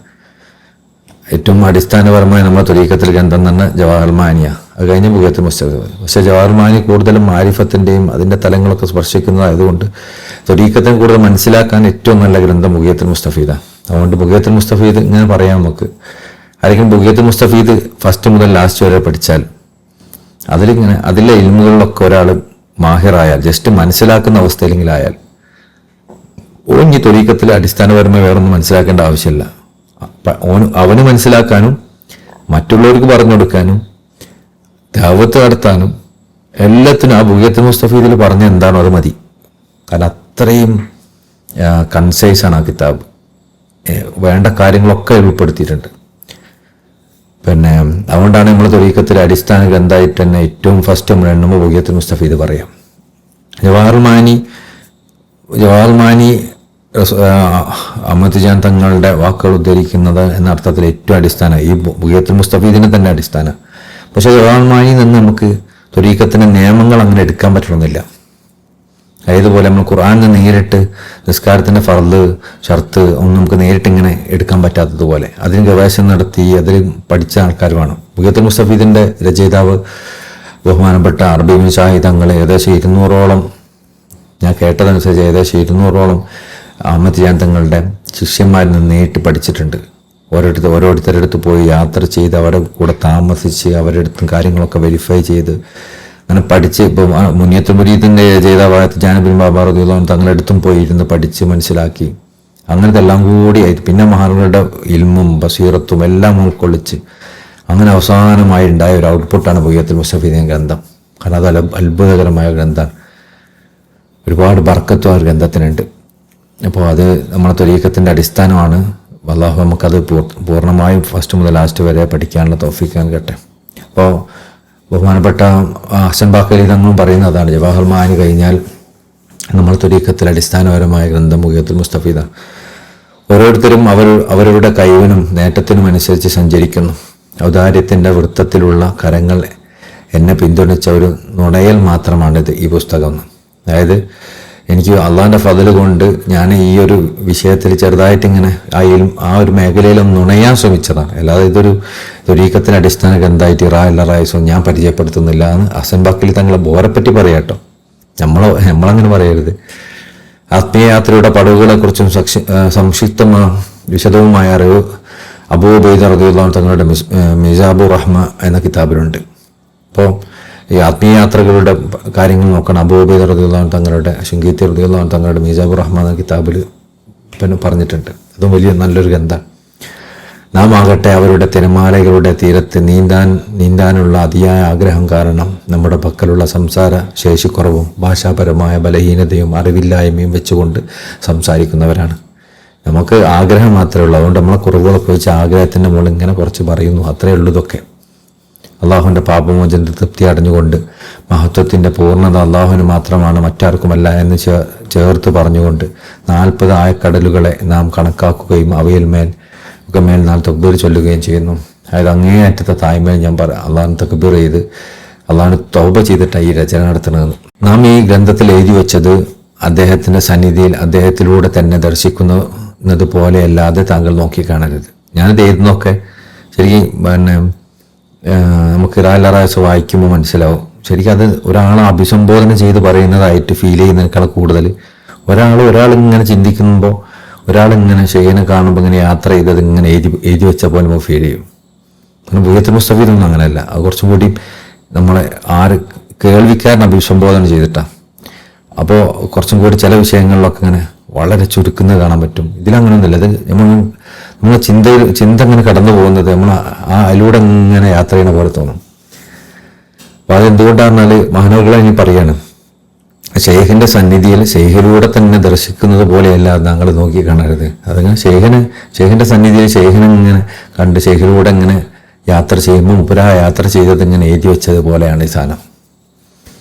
അല്ലാതെ കുടിവെള്ളത്തിൻ്റെ സ്രോതസ്സിനടുത്ത് ചില തിരമാലകളിലൂടെ കടന്നു പോകുന്നത് പോലെയല്ല നീ കാണേണ്ടത്. അതായത് ഈ ഗ്രന്ഥം അതുകൊണ്ട് തന്നെ എന്ത് ചെയ്യുന്നു, ബാഹ്യമായിട്ട് കാണരുത്. ഈ ത്വരീഖത്ത് ഈ ബാഹ്യമായി വായിച്ചു പോയാൽ ചിലപ്പോൾ ഇതൊന്നും മനസ്സിലാവില്ല. ഇതിൻ്റെ ഒരു ആ ഷെയ്ഖിലൂടെ യാത്ര ചെയ്ത ഒരു ആത്മീയ കണ്ണിലൂടെ ഇങ്ങനെ യാത്ര ചെയ്യണം. അതായത് ഞാൻ പറഞ്ഞതിൻ്റെ ഉദ്ദേശം ബഹുമാനപ്പെട്ട ഹസൻ ബാക്കലി തങ്ങൾ ഇങ്ങനെ ഒരു ഷെയ്ഖിലൂടെ യാത്ര ചെയ്യുമ്പോൾ ആ യാത്രാനുഭവങ്ങളാണ് ഇതിലിങ്ങനെ കുറിച്ച് വെച്ചത്. അപ്പോൾ അതിലൂടെ യാത്രയിലായിട്ടുണ്ടെങ്കിൽ നിങ്ങളും ഇത് വായിക്കണം. അങ്ങനെയാണെങ്കിൽ നിങ്ങൾക്ക് ഇതിൽ നിന്ന് മനസ്സിലാവുള്ളൂ, എല്ലാം ഒന്നും മനസ്സിലാവില്ലാന്ന്. നാം പ്രകൃതത്താലും സത്തയാലും ഭാഷയാലും എല്ലാം അനറബികളാണ്. അതായത് നിങ്ങൾക്ക് മനസ്സിലാവുക, എൻ്റെ ഭാഷ അറബിയാണ്. അതിൻ്റെ അർത്ഥം എന്താണെന്നാൽ എൻ്റെ ഭാഷ അറബിയായിരിക്കും, പക്ഷേ നിങ്ങൾക്ക് അറബിയല്ല എൻ്റെ ഭാഷ. അതായത് ഈ അറബി ഭാഷ മാത്രം അറിഞ്ഞുകൊണ്ട് കാര്യമില്ല, ഇതിൻ്റെ ഉള്ളിലുള്ള കാര്യം മനസ്സിലാവില്ല. അറബി ഭാഷക്കപ്പുറത്താണ് ഞാൻ ഈ പറഞ്ഞ കാര്യങ്ങൾ എന്നാണ് പറഞ്ഞതിൻ്റെ സാരം. ഇതിനുള്ളിൽ ഞാൻ എന്തൊക്കെയോ രഹസ്യങ്ങൾ ഒളിപ്പിച്ച് വെച്ചിട്ടുണ്ട്. അത് അനുഭവത്തിലൂടെ അറിഞ്ഞ മനുഷ്യന്മാർക്ക് അത് മനസ്സിലാവുള്ളൂ. അല്ലാത്തവർക്ക് ഇത് വെറും എന്തോ നമ്മൾ ചൈനീസ് ഭാഷ കേട്ട പോലെ ഉണ്ടാവും, ഒന്നും മനസ്സിലാവില്ല. അപ്പോൾ ഞാൻ അനറബിയാണ് എന്ന് പറഞ്ഞതിൻ്റെ അർത്ഥം അതാണ്. ഇവിടെ അറബിയ എഴുതിയത്, പക്ഷേ ശരിക്കും ഇത് അറബിയല്ല, അതിൻ്റെ ഉള്ളിൽ വേറെ എന്തൊക്കെയുണ്ട്. ബുഗിയത്തുൽ മുസ്തഫീദിൻ്റെ രചയിതാവ് തൻ്റെ ഗ്രന്ഥത്തിൽ സഹീഹ് ബുഖാരിയുടെയും സഹീഹ് മുസ്ലിമിൻ്റെയും നിബന്ധനകൾ പാലിച്ചിട്ടുണ്ട്. അതായത് ബുഗിയത്തുൽ മുസ്തഫീദിൽ നമ്മൾ ചില സ്ഥലത്തൊക്കെ കാണുന്നില്ലേ, ബഹുമാനപ്പെട്ട തിജാനി ഇബ്ൻ ബാബ് ഇങ്ങനെ പറഞ്ഞിട്ടുണ്ട്, പക്ഷെ എനിക്ക് അതിൻ്റെ ഉദ്ധരണികളൊന്നും കിട്ടിയിട്ടില്ല. അതിനർത്ഥം ഇത് തെറ്റാന്നല്ല, എനിക്ക് അതിൻ്റെ ഉദ്ധരണികളൊന്നും കിട്ടിയിട്ടില്ല എന്ന് വരെ ഒരു പറയുന്നുണ്ട്. അതെന്തുകൊണ്ടാണ്? അത്രയും കണിശമായ അതിൻ്റെ സനത് പരിശോധിക്കുന്ന ഒരാളാണ് ബഹുമാനപ്പെട്ട അറബി മുസാഹിദ് തങ്ങൾ എന്നുള്ളതുകൊണ്ടാണ്. ഇപ്പോൾ തിജാനി ഇബ്ൻ ബാബ തങ്ങൾ പറഞ്ഞ കാര്യമാണെങ്കിൽ പോലും അതിന് സയ്യിദ്നാ ശൈഖ് അഹ്മദ് തിജാനി റളിയല്ലാഹു തങ്ങളിലേക്ക് എത്തുന്ന ഒരു സനദോട് കൂടി ഒരു വാക്ക് ഓർക്ക് കിട്ടിയിട്ടില്ലെങ്കിൽ ഓരെ ഉദ്ധരിക്കൂല. അപ്പം അത്രയും കണിശമായ സനത് നോക്കിയിരുന്നാണ് അറബി മുസാഹിദ് തങ്ങൾ. അപ്പം ഒന്ന് ആലോചിച്ച് നോക്കി, ഞാനിങ്ങനെ ചിന്തിക്കുകയായിരുന്നു, നമ്മുടെ ത്വരീഖത്തിൽ അത്രത്തോളം സൂക്ഷ്മതയിൽ ത്വരീഖത്തിനെ കുറിച്ച് അടിസ്ഥാനപരമായ ഗ്രന്ഥം രചിക്കപ്പെട്ടിട്ടുണ്ടെങ്കിൽ നമ്മുടെ ത്വരീഖത്ത് എത്രമാത്രം ഉദാത്തമായ ഒന്നാണ്. മറ്റേതെങ്കിലും ത്വരീഖത്തിൽ ഇങ്ങനെ ഉണ്ടോ? ഇത്രയും സൂക്ഷ്മമായ ഷെയ്ഖിൻ്റെ അടുത്ത് നിന്ന് വരുന്ന സനദൊക്കെ രേഖപ്പെടുത്തി അതിൽ ബുഖാരി മുസ്ലിമും ഒക്കെ എന്തൊക്കെ ഷർത്താണോ ആ സനദിന് ഒരു കണക്കാക്കി ആ ഷർത്തുകളൊക്കെ നോക്കി എവിടെന്നെങ്കിലും ആരെങ്കിലും പറഞ്ഞാൽ സ്വീകരിക്കുമല്ലോ. ബുഖാരി മുസ്ലിമിലൊക്കെ ആളുകളെ സ്വീകരിക്കണമെങ്കിൽ ഒരു മാനദണ്ഡമുണ്ട്. ആ മാനദണ്ഡമൊക്കെ നോക്കിയിട്ടാണ് അഹ്മദ് തിജാനി തങ്ങളെ ശിഷ്യന്മാരിൽ നിന്ന് ഒരു ക്രോഡീകരിച്ചത് ഈ കാര്യങ്ങളൊക്കെ. എത്ര കഷ്ടപ്പെട്ടിട്ടുണ്ടാവും ആ ഒരു ക്രോഡീകരണത്തിന്. ആ ബുക്ക്, ആ ചെറിയ ബുക്കല്ല. ബുഗിയത്തുൽ മുസ്തഫീദ് നോക്കുകയാണെങ്കിൽ ഏകദേശം അറബി മാത്രം നോക്കുകയാണെങ്കിൽ ഒരു 400 പേജ് 500 പേജിൻ്റെ അടുത്തൊക്കെ ഉണ്ടാവുള്ളൂ. പക്ഷേ 500 പേജ് അല്ല, അത്രയും അതിൻ്റെ ഉള്ളിലുള്ള ഗവേഷണം നടന്നിട്ടുണ്ട്. അപ്പം നമ്മൾ ത്വരീഖത്തിനെ സംരക്ഷിക്കാൻ, ആ ത്വരീഖത്തിൻ്റെ മഹത്വം ആളുകൾക്ക് മുമ്പിലും പിന്നീട് കാണിച്ചു തരാൻ വേണ്ടി ഒരു കഷ്ടപ്പാടാണ്. അവർക്ക് ഇതൊന്നും ആവശ്യമില്ലല്ലോ. കഷ്ടപ്പാടൊന്നും ശരിക്കും ഒരു കാലഘട്ടത്തിന് കുത്തുബാണ് ബഹുമാനപ്പെട്ട അറബി മുസാഹിദ് തങ്ങൾ. മാത്രമല്ല ഓർക്ക് ഓരോ ദിക്കും ഭാഗത്തുമായിട്ട് കഴിഞ്ഞാൽ മതി. എന്നിട്ട് എന്ത് ചെയ്യാണ്, കഷ്ടപ്പെട്ട് ഈ കാര്യങ്ങളൊക്കെ എഴുതി സനദ് റെഡിയാക്കി അതിൻ്റെ മാനദണ്ഡങ്ങളൊക്കെ ഒപ്പിച്ച് അതിൻ്റെ ആളുകളുമായി പോയി കണ്ട് എഴുതി എടുത്തു പഠിച്ചു മനസ്സിലാക്കി ആ ഗ്രന്ഥം രചിച്ചിട്ടുണ്ടാകുന്ന ഒരു ഹിദ്മത്തായിട്ട് നമുക്ക് വേണ്ടിയിട്ട്. അപ്പോൾ നമ്മൾ അത്രയും നല്ലൊരു ത്വരീഖത്തിലാണ്, അതിൻ്റെ ആ ത്വരീഖത്തിൻ്റെ അകാബര്യങ്ങൾ എന്ന് പറഞ്ഞാൽ അത്രയും സൂക്ഷ്മത പാലിച്ചവരാണ് എന്ന് മനസ്സിലാക്കുമ്പോൾ ശരിക്ക് നമ്മൾ എത്തിച്ചേർന്ന സ്ഥലത്തിൻ്റെ മഹത്വം കൂടിയാണ് മനസ്സിലാവുന്നത്. അപ്പോൾ ബുഗിയത്തുൽ മുസ്തഫീദിൽ സഹീഹ് ബുഖാരിൻ്റെ മുസ്ലിമിൻ്റെ നിബന്ധനകൾ പാലിച്ചിട്ടാണ് അതിൻ്റെ പല ക്രോഡീകരണം നടന്നിട്ടുള്ളത്. എന്നാൽ ഞാൻ അത്ര നിബന്ധനകളൊന്നും വെക്കുന്നില്ല. ബഹുമാനപ്പെട്ട ഹസൻ ബാഖിലി തങ്ങൾ ചെയ്യുന്നത് ഇങ്ങനെ ഈ ഷർത്ത് നോക്കിയിട്ടൊന്നുമല്ല. ഓലിങ്ങനെ ഓരോ ഷെയ്ഖിലൂടെ ഇങ്ങനെ യാത്രയിൽ ആത്മീയ യാത്രയിലൂടെ അനുഭവിക്കുന്ന സാധനങ്ങളൊക്കെ ഇങ്ങനെ എഴുതി പോവുകയാണ്. ബുഗിയത്തുൽ മുസ്തഫീദിൽ അങ്ങനെയല്ല. മറിച്ച് ഷെയ്ഖിൽ നിന്നും കാരുണ്യക്കടൽ ചൊരിഞ്ഞു തന്ന കാര്യങ്ങളല്ലാതെ മറ്റൊന്നും ഞാൻ പരാമർശിക്കുന്നില്ല. അതിനാൽ ആ നിവേദനം, അതായത് ബുഗിയയുടേത് കൂടുതൽ ആധികാരികവും വ്യക്തവുമാണ്. നമ്മൾ ഇറായിലറായസിൽ പറഞ്ഞിട്ടുണ്ട് എന്ന് പറയുന്നതിനേക്കാളും തെളിവായിട്ട് നമ്മൾ ത്വരീഖത്തിൽ പറയാം ബുഗിയത്തിൽ പറഞ്ഞിട്ടുണ്ട് എന്നാണ്. കാരണം ബുഗിയത്തുൽ മുസ്തഫീദിൻ്റെ രചനയിൽ അത്രയും റിവായത്തുകൾക്കും പ്രാമാണികത ഉണ്ട്. എന്നാൽ ബുഗിയത്തുൽ മുസ്തഫീദ് ഉള്ളത് കുറച്ചും കൂടി ഒരു അനുഭവ തലത്തിലുള്ള പറച്ചിലാണ്. ഈ ഇറായിലറായസിലുള്ള കേട്ടോ, ഇറായിൽ കുറച്ചും കൂടി അനുഭവ തലത്തിലുള്ള പറച്ചിലാണ്. അതുകൊണ്ട് തന്നെ ആ ഒരു തലത്തിൽ നോക്കുന്ന ആളുകൾക്ക് അതൊരു തെളിവായിട്ട് മനസ്സിലാവുള്ളൂ. എൻ്റെ ഈ വാക്കുകൾ യോജിക്കുന്നത് ശൈഖന്മാരുടെ അറിവിൻ്റെ പടവുകളെ കുറിച്ച് വലിയ ധാരണയില്ലാത്ത നമ്മുടെ സന്താനങ്ങളിലേക്കും അല്ലാത്തവരിലേയും ദുർബലരായ കുട്ടികൾക്കാണ്. അതായത് ഇപ്പം ഞാൻ ഇതൊക്കെ എഴുതുന്നത് ആളുകൾക്ക് തെളിവ് കാണിക്കാനൊന്നല്ല. അപ്പോൾ കുറച്ച് ശൈഖന്മാരെ കുറിച്ച്, ശൈഖിൻ്റെ അറിവിനെ കുറിച്ചും ത്വരീഖത്തിൻ്റെ അറിവുകളും കുറിച്ചും വലിയ ധാരണ ഇല്ലാത്ത സാധാരണ കുട്ടികളുണ്ടാവും. അവർക്ക് വേണ്ടി ഞാൻ എഴുതി കുറിച്ചതാണ്, അങ്ങനെ കണ്ടാൽ മതി എന്ന് പറയാൻ. അതായത് ഒരാൾ ഒറ്റയ്ക്ക് മാസപ്പുറവിൽ കാണുമ്പോൾ അവനും അവനെക്കുറിച്ച് അന്വേഷിക്കാൻ മെനക്കെടാത്ത അവൻ്റെ കുടുംബത്തിന് മാത്രം നോമ്പ് നിർബന്ധമാകുന്നത് പോലെ ഒരാൾ മാസപ്പുറവിൽ കണ്ടാൽ അദ്ദേഹത്തിൻ്റെ കുടുംബത്തിലുള്ള ആളുകൾക്ക് അദ്ദേഹത്തിന് നോമ്പ് നിർബന്ധമാവുമല്ലോ. അതേപോലെ ബാക്കിയുള്ള ആരും കണ്ടിട്ടില്ലെങ്കിലും അതേപോലെയാണ് ഞാനും എന്നെ വിശ്വസിക്കുന്നവരും എൻ്റെ കൂട്ടത്തിലുള്ളവരും അങ്ങനെയുള്ളൊരു വായിച്ചാൽ മതി പുസ്തകം. അല്ലാതെ ഇതൊരു എന്ത് ചെയ്യേണ്ട, അതൊരു അടിസ്ഥാന ഗ്രന്ഥമായിട്ട് അവതരിപ്പിക്കേണ്ട. പക്ഷേ ഹസൻ ബാഖിലി തങ്ങളുടെ മഹത്വം കൊണ്ടും അവിടുത്തെ വറവ് കൊണ്ടും അദ്ദേഹത്തിൻ്റെ സ്ഥാനം കൊണ്ടും നമ്മൾ ഈ ഗ്രന്ഥം അടിസ്ഥാന ഗ്രന്ഥമായിട്ടാണ് പരിഗണിക്കുക. ഓരോ സൂക്ഷ്മതയോടു കൂടി പറയാം, എൻ്റെ ഗ്രന്ഥം ബുഗിയനെ പോലെ ഒന്നും കാണണ്ട എന്ന് ഓരോരോ സൂക്ഷ്മതയോടു കൂടി പറയുന്നതാണ്. അതിനാൽ താങ്കൾ ഈ വാക്കുകളിലൂടെ അതിൻ്റെതായ വഴിയിൽ സഞ്ചരിക്കുക.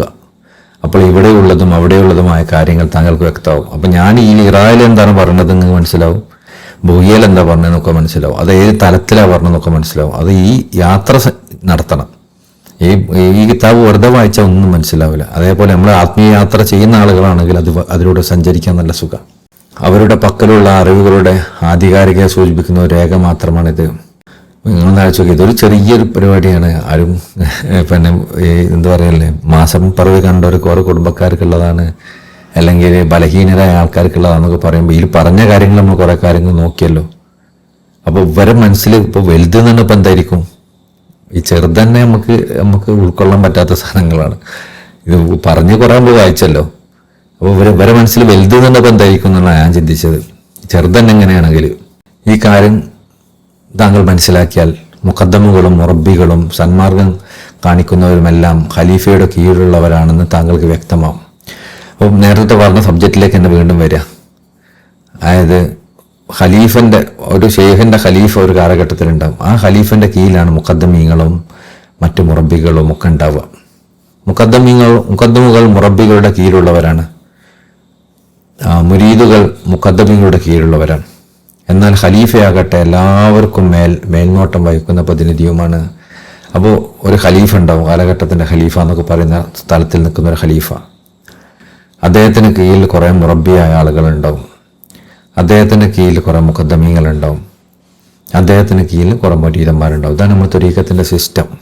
ഈ ആത്മാക്കളിൽ നിന്നും ജീവനില്ലാത്ത വസ്തുക്കളിൽ നിന്നും എല്ലാ ആത്മാക്കളിൽ നിന്നും ജീവനില്ലാത്ത വസ്തുക്കളിൽ നിന്നും ബൈഅത്ത് ലഭിച്ചാൽ മാത്രമേ ഖിലാഫത്ത് ലഭിക്കുകയുള്ളൂ.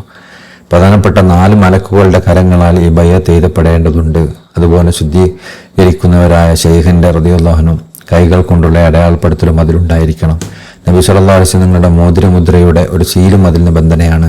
കൂടാതെ അവിടുത്തെ എഴുത്തുകാരനായ അലി ഇബ്നു അബി താലിബ് റളിയല്ലാഹു അൻഹു തങ്ങളുടെ എഴുത്തും അതിലുണ്ടായിരിക്കണം. പിന്നീട് അസ്തിത്വത്തിലുള്ള എല്ലാ ആത്മാക്കളെയും ഒന്നിച്ചു ചേർക്കപ്പെടും. എന്നിട്ട് വിശ്വാസികളുടെ ആത്മാക്കളെ ഒരു പെട്ടിയിലാക്കും. ഓരോ ആത്മാവിൻ്റെ കൂടെയും അതിൻ്റെ രേഖയും ഉണ്ടാവും. ഓരോ മനുഷ്യൻ്റെ കർമ്മഫലങ്ങൾ അവൻ്റെ കഴുത്തിൽ നാം ബന്ധിച്ചിരിക്കുന്നു എന്ന ഖുർആൻ വചനം പോലെ. അതുപോലെ നിഷേധികളുടെ ആത്മാക്കളെയും മറ്റൊരു പെട്ടിയിലാക്കും. ഓരോ ആത്മാവിൻ്റെ കൂടെയും അതിൻ്റെതായ രേഖയുണ്ടായിരിക്കും. ബൈഅത്തിന്റെ സമയത്ത് നൽകപ്പെടുന്ന അദ്ദേഹത്തിൻ്റെ മുദ്ര ഉപയോഗിച്ച് ആ 2 പെട്ടിയും മുദ്ര വെക്കപ്പെടും. എന്നിട്ട് വിശ്വാസികളുടെ പെട്ടി അദ്ദേഹം തൻ്റെ വലത് കൈയുടെ താഴെ വെക്കും, മറ്റേ പെട്ടി ഇടത് കൈയുടെ താഴെയും വെക്കും. അപ്പോൾ അള്ളാഹിൻ്റെ ഖലീഫ എന്ന് പറഞ്ഞ സ്ഥാനത്തുള്ള ആളുകളെ ജീവനുള്ളവരും ജീവനില്ലാത്തവരുമായ എല്ലാ റുവാഹുകളും ബൈഅത്ത് ചെയ്തിട്ടുണ്ടാവും, അവരറിഞ്ഞോ അറിയാതെയോ. ഇവിടെയുള്ള ഒന്നും അവരുമായിട്ട് ബന്ധപ്പെടാത്തതായിട്ടുണ്ടാവില്ല. അങ്ങനെ പൊസിഷനിലെത്തിയ ആളാണ് അള്ളാഹിൻ്റെ ഖലീഫ.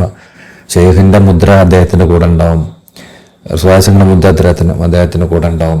അലി ഇബ്നു അബി താലിബ് റളിയല്ലാഹു അൻഹു തങ്ങളുടെ മുദ്ര അദ്ദേഹത്തിന്റെ കൂടെ ഉണ്ടാവും. ഈ പ്രപഞ്ചത്തിലുള്ള എല്ലാ മനുഷ്യരുടെയും ഓരോരുത്തരുടെയും മുദ്രയും അദ്ദേഹത്തിന് കൂടെ ഉണ്ടാവും. അദ്ദേഹത്തിന്റെ പെട്ടിയിലായിരിക്കും അവരൊക്കെ ഉണ്ടാവുക. അദ്ദേഹത്തിന്റെ വലത് കൈൻ്റെ താഴെയായിരിക്കും മുഅ്മിനീങ്ങളുടെ പെട്ടി ഉണ്ടാവുക, ഇടത് കൈൻ്റെ താഴെയായിരിക്കും കാഫിരീങ്ങളായിട്ടുള്ള നിഷേധികളുടെ പെട്ടികൾ ഉണ്ടാവുക. അത് ലോകം അദ്ദേഹത്തിന്റെ നിയന്ത്രണത്തിലായിരിക്കും എന്നർത്ഥം. പിന്നീട് തനിക്ക് മുമ്പുള്ള ഖലീഫന്മാരിൽ നിന്ന് തനിക്ക് അനന്തരാവകാശമായി ലഭിച്ചതിലൂടെ തനിക്ക് ഒഴുകിയെത്തുന്ന ദൈവികമായ രേഖകളുടെ അടയാളങ്ങളാൽ എല്ലാറ്റിനെയും കാത്തു സൂക്ഷിക്കാൻ അദ്ദേഹം ചുമതലപ്പെടുത്തിയിരിക്കുന്നു. അതിനാൽ നാം ഈ പറഞ്ഞ കാര്യങ്ങൾ അദ്ദേഹത്തിന് പുലരുകയും ഉണർന്നിരിക്കുന്ന അവസ്ഥയിൽ അത് ദർശിക്കുകയും നബവി വർണ്ണ നൈപുണ്യത്തോടെ തൻ്റെ സൈന്യത്തിൻ്റെ കാര്യങ്ങൾ അദ്ദേഹം പൂർണ്ണമായി തീരുമാനിക്കുകയും ചെയ്യും. സ്വപ്നങ്ങളിലോ കെട്ടുകഥകളിലോ കുടുങ്ങി അദ്ദേഹം വഞ്ചിതനാവുകയില്ല.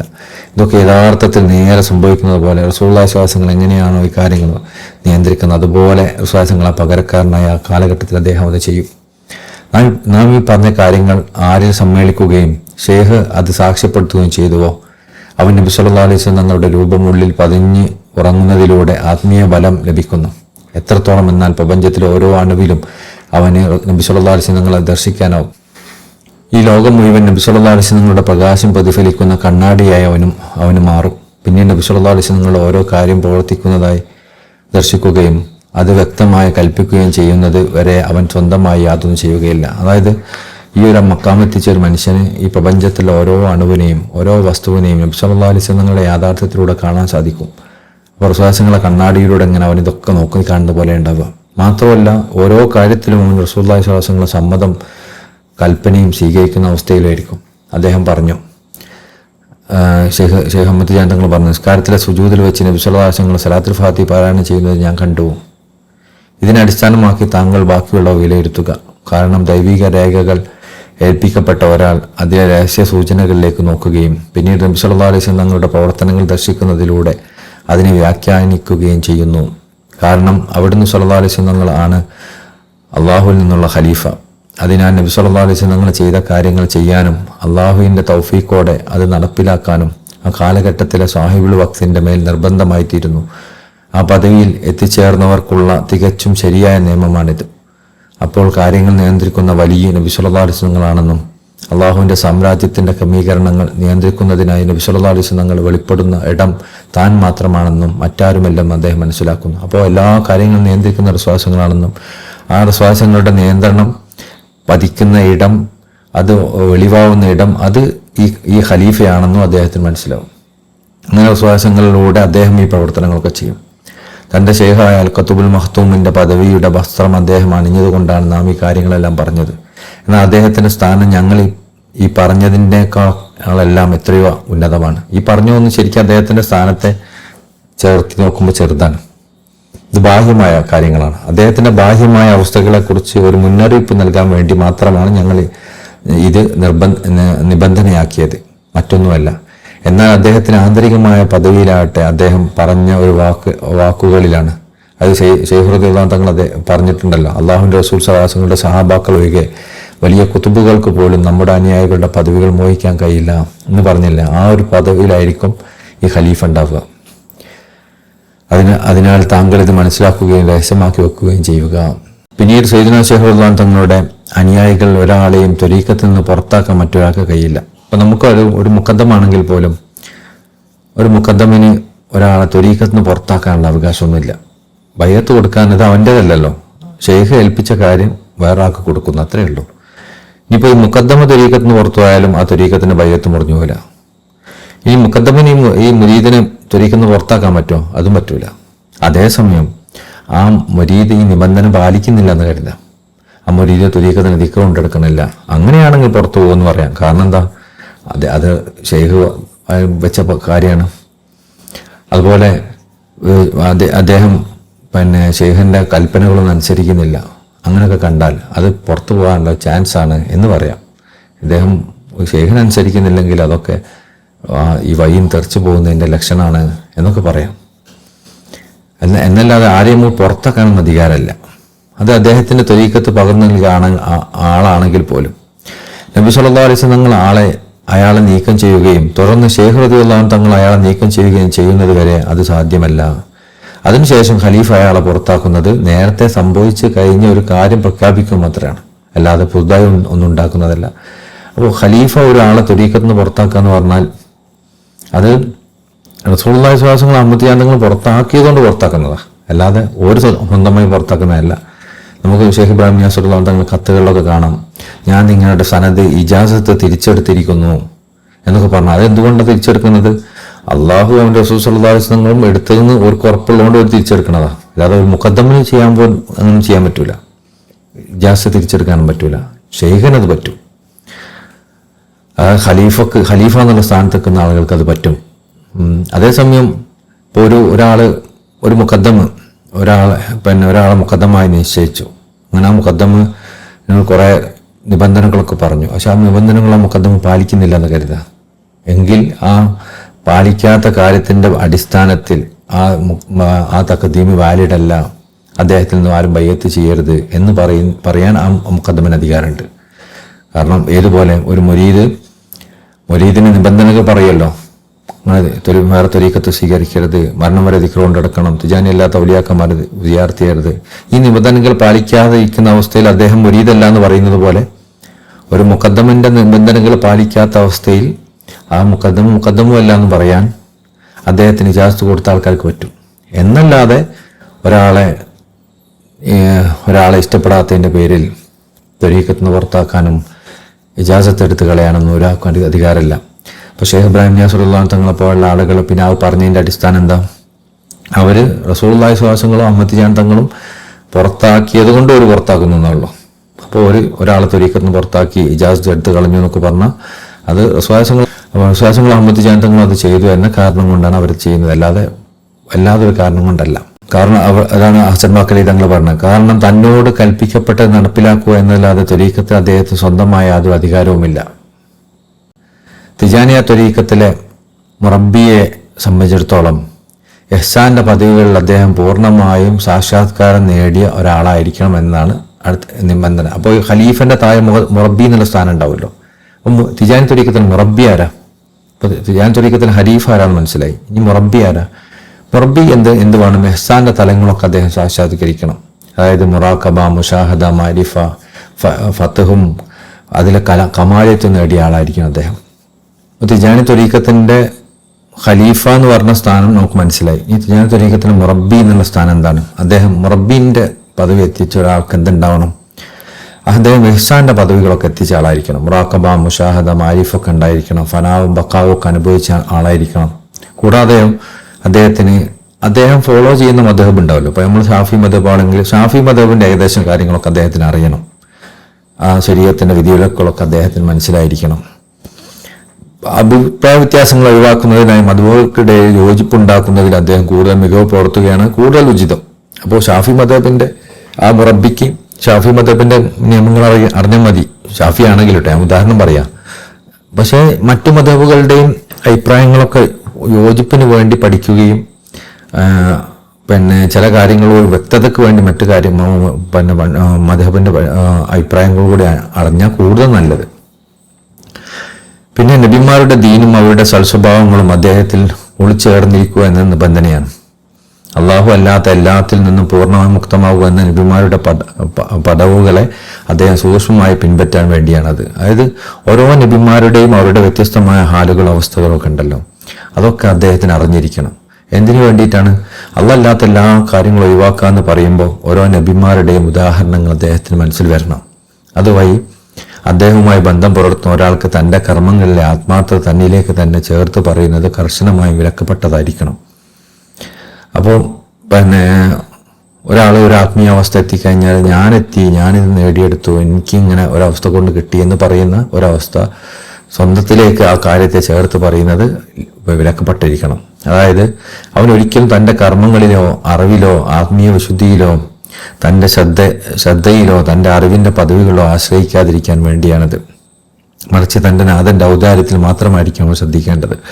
അപ്പോൾ ഒരു മുറബ്ബിൻ്റെ അവസ്ഥയും ഇത് തന്നെ ആയിരിക്കണം. അവനെന്താവണം? അവൻ്റെ കഴിവിലേക്കും അറിവിലേക്കും പദവിയിലേക്കും ഒന്നും ആശ്രയിക്കരുത്. പൂർണ്ണമായി അള്ളാഹിൻ്റെ ഔദാര്യം കൊണ്ടാണ് ഇതൊക്കെ കിട്ടിയെന്നുള്ളൊരു ബോധ്യത്തിലായിരിക്കും അവൻ നിലനിൽക്കേണ്ടത്. അതായത് താൻ വഴി നടത്തുന്ന ആളെ, അതായത് മുരീദിനെ അവൻ്റെ യഥാർത്ഥ പദവിയായ അൽ മർദിയത്തിലേക്ക് മടക്കി കൊണ്ടുവരാൻ അദ്ദേഹത്തിന് എളുപ്പമാകാൻ വേണ്ടിയാണത്. കൂടാതെ ആത്മീയ യാത്രയിൽ ഏർപ്പെടുന്നവർക്കുണ്ടാകുന്ന, അതായത് മുരീദന്മാർക്കുണ്ടാകുന്ന ആത്മീയ അവസ്ഥകളെ അവന് വെറുപ്പുളവാക്കാനും വേണ്ടിയാണത്. അപ്പോൾ ഓരോ മുരീദും കടന്നു പോകുന്ന അവസ്ഥകൾ, പക്ഷെ മുൻപുള്ള അവസ്ഥകളെ പരിഗണിച്ച് നോക്കുമ്പോൾ ഒരു അറപ്പ് തോന്നണം. അതായത് ഞാൻ ആ അവസ്ഥയിലായിരുന്നല്ലോ. അല്ലപ്പോൾ നമ്മളിപ്പോൾ ഒരു ആത്മീയ യാത്ര ചെയ്തു എന്ന് നമുക്ക് മനസ്സിലാവുക എപ്പോഴാണ് അറിയാം. നമ്മൾ മുമ്പുള്ളത് ആലോചിക്കുമ്പോൾ എന്തൊരവസ്ഥയായിരുന്നു അന്നൊക്കെ എന്ന് ചിന്തിക്കുന്നൊരവസ്ഥ നമുക്ക് ഉണ്ടാവണം. നമ്മളതൊന്നും ഞാൻ അതൊക്കെ ചെയ്തിട്ടാണ് ഇതിലേക്ക് എത്തിയെന്ന് തോന്നുന്നുണ്ടെങ്കിൽ അതിനർത്ഥം നമ്മൾ ആത്മീയമായി യാത്ര ചെയ്തിട്ടില്ല എന്നാണ്. നമ്മൾ കഴിഞ്ഞ അവസ്ഥകളൊക്കെ നമുക്ക് മോശമായി തോന്നുന്നത് എന്തായിരുന്നു അന്നത്തെ അവസ്ഥ എന്ന് തോന്നുന്ന അവസ്ഥ ഉണ്ടെങ്കിലേ നമ്മൾ ആത്മീയമായി യാത്ര ചെയ്തിട്ടുള്ളൂ. അപ്പോൾ മുരീദിന് തോന്നേണ്ടത് ഇങ്ങനത്തെ കാര്യം തന്നെയാണ്. അങ്ങനെ തോന്നുന്ന അവസ്ഥയിലേക്കാണ് മുരീദിനെ ഉയർത്താൻ ഈ മുറബ്ബിക്ക് സാധിക്കണം. അതുവഴി അവരുടെ ആത്മീയ അവസ്ഥകളെ അവർക്ക് ഒരു തെളിവായി അദ്ദേഹം അവതരിപ്പിക്കുകയില്ല. കാരണം അത്തരം അവസ്ഥകളുടെ കാലം കഴിഞ്ഞു പോയിരിക്കുന്നു. ഇപ്പോൾ മറ്റൊരു കാലം വന്നിരിക്കുകയാണ്, അതിന് മറ്റൊരു വിധിയുമാണുള്ളത്. ഇപ്പോൾ ഓരോ മുരീദിങ്ങനെ ആത്മീയമായ യാത്ര മുന്നോട്ട് പോകുന്നതിനനുസരിച്ച് മുമ്പത്തെ അവസ്ഥ അവനൊരു അറപ്പുണ്ടാക്കുന്ന ഒന്നായിരിക്കും. ഇപ്പോൾ അതിനെ കുറച്ചും കൂടി സാറ്റിസ്ഫൈഡ് ആയിരിക്കും. മുമ്പത്തെ വെച്ചിട്ട് അവൻ എന്ത് ചെയ്യില്ല, ഇതിലേക്ക് താരതമ്യം ചെയ്യില്ല. ഇത് വെച്ചിട്ട് ഇനി അടുത്തേനും താരതമ്യം ചെയ്യില്ല. അപ്പോൾ സയ്യിദുന അൽഹാജ് അൽ ഹുസൈൻ അലി അഫ്രനി റളിയല്ലാഹു തങ്ങൾ ഞങ്ങൾക്ക് എഴുതിയൊരു കത്തിൽ ഇങ്ങനെ ഉണ്ട്. സജ്ജനങ്ങളായ മുൻഗാമികൾ നിലകൊണ്ടിരുന്ന ആത്മീയാവസ്ഥകളിലേക്ക് താങ്കൾ നോക്കി മോഹിക്കരുത്. കാരണം അതിനായി അവരുടെ കാലഘട്ടം അവരെ സഹായിച്ചിരുന്നു. എന്നാൽ ഇപ്പോൾ മറ്റൊരു കാലമാണ് വന്നിട്ടുള്ളത്. അതിന് മറ്റൊരു വിധിയാണുള്ളത്. അള്ളാഹുവിന്റെ സ്തുതി, താങ്കളുടെ കൈകൾ അനശ്വരമായ സൗഭാഗ്യത്തെ മുറുകെ പിടിച്ചിരിക്കുന്നു. അത് സയ്യിദുനാ ശൈഖ് റളിയല്ലാഹു അൻഹു തങ്ങളുടെ പിടുത്തമാണ്. അത് താങ്കൾക്ക് മതിയായതാണ്. നീണ്ട ആയുസ്സുകൾ കൊണ്ട് താണ്ടാൻ കഴിയാത്ത ദൂരങ്ങൾ അദ്ദേഹത്തോടൊപ്പം സ്നേഹം കാരണം ഒരൊറ്റ നിമിഷം കൊണ്ട് താണ്ടാൻ കഴിഞ്ഞേക്കാം. വസ്സലാം. ബഹുമാനപ്പെട്ട ഹുസൈൻ ഗഫ്രീ റളിയല്ലാഹു അൻഹു തങ്ങൾ പറഞ്ഞ വാക്കുകളാണിത്. അതായത് പഴയ കാലത്ത് സൂഫിയാക്കന്മാരുടെ അവസ്ഥകളൊക്കെ നമ്മൾ നോക്കിയിട്ട് എനിക്കത് എത്തിയിരുന്നെങ്കിൽ, ഞാൻ ആ ഒരു അവസ്ഥയിൽ എത്തിച്ചേർന്നെങ്കിൽ നിങ്ങൾ ആഗ്രഹിക്കേണ്ട ആവശ്യമില്ല. അത് ആ കാലഘട്ടത്തിലെ ആളുകളുടെ അവസ്ഥയാണ്. ഇന്നിപ്പോൾ പുതിയൊരു കാലഘട്ടമായി. ഈ കാലഘട്ടത്തിൽ വേറെ അവസ്ഥ ഉണ്ടാവുക, അതിനോട് യോജിച്ച വേറെ വഴികളും ഉണ്ടാവുക. അപ്പോൾ സയ്യിദുനാ ശൈഖ് റളിയല്ലാഹു അൻഹു തങ്ങളെ ബൈഅത്ത് ചെയ്യുന്നതിലൂടെ അവരൊക്കെ നൂറ്റാണ്ടുകളോളം യാത്ര ചെയ്ത് എത്തിച്ചേർന്ന കാര്യങ്ങൾ നമുക്കൊരു നിമിഷം കൊണ്ട് എത്തിച്ചേരാൻ പറ്റും. കാരണം നമ്മൾ ഈ ഒരു കാലഘട്ടത്തിന് പുതിയ നിയമമാണുള്ളത്, പുതിയ രീതികളാണുള്ളത്. അന്ന് കുറേ കഷ്ടപ്പെട്ടൊന്നും അത്ര കഷ്ടപ്പാടൊന്നും ഇന്ന് വേണം നിർബന്ധം ഉണ്ടാവില്ല. അപ്പോൾ നമ്മൾ നോക്കേണ്ടത് ഷെയ്ഖ് എന്താണ് നമ്മോട് കൽപ്പിച്ച് ചെയ്യുന്ന കാര്യങ്ങളിൽ മാത്രമാണ്. പഴയ കാലത്തിലേക്ക് നമ്മൾ നോക്കണ്ട. അതുപോലെ തന്നെയാണ് നമ്മൾ ഓരോ മുരീദന്മാരുടെയും അവസ്ഥകളിലും ഉണ്ടാവേണ്ടത്.